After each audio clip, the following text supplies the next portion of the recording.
عسلامة يا جماعة، شنو حوالكم؟ شنو اموركم؟ ان شاء الله كلكم بخير وفي صحة جيدة يا ربي. اليوم ان شاء الله باش نعمل معاكم زوز اطباق وصفتين في فيديو واحد. باهي، اول حاجة خذينا سكالوب، قطعته مكعبات هكاكا، قصيته. اخذت كعيبتين بطاطا صغار مكعبات، كعيبتين سفنارية، شوية فلزينة، تبلو كروية، كركم، ملح، شوية كليل، لفحات اللي تحبها انتي. وخذيت راس بصل صغير. باهي، قصيتهم الكل. وطوى باش نحط الخضرة طيب مع السكالوب. تنجم تعوض بالدجاج بالحوت كيما تحب انتي. هذه وصفة سهلة ووصفة صحية وما تاخذش منك برشا وقت. اذا كنت اول مرة تشاهد القناة متاعي ان شاء الله تعمل لي لايك وتكتب لي كومنتير باهي، وتشجعوني وتدعموني باش القناة بإذن الله تقدم. وبارك الله فيكم الناس الكل. كيف شفتوا خلطت لفاحات وتوقعت نصب على سكالوب باش نفوح السكالوب ونفوح الخضرة بنفس معناها اللفاح اللي استعملته.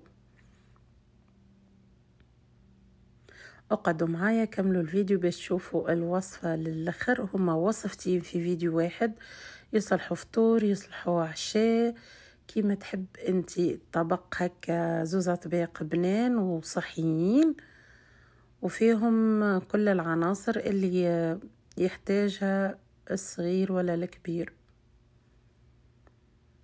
قاعدة ندخل في اللفاحات في سكالوب، طوا حطيتهم في طبق وحطيتهم في الكوشة على اعلى درجة. باهي، توا باش نعطيكم طريقة الروز بنين بنين بنين على الطريقة الشرقية على الاخر. خذيت صحفة روز، خذيت بصل، شعيرية نعيطولها نحنا دويدة. باهي، اول حاجة حطيت الزيت يسخن، حطيت البصل، وبعد باش نحط الدويدة اللي هي الشعيرية عند اخواتنا في الشرق. شوفوا لين حتاش الدويدة متاعنا تاخد لون ذهبي، شفتوها كيفاش. وبعد نزيد الروز تحب تغسلو تحب ما تغسلوش. نحط شوية جلبانة باش نزيدك الطبق قيمة غذائية. وهذه عندي شوية جوز الطيب تبنن الطبق هذا على الاخر. كان مش متوفر عندك مش مشكلة. شوية قرفة، شوية جارليك باودر، وبطبيعته فيه الملح معناها من غير ما نزيد الملح.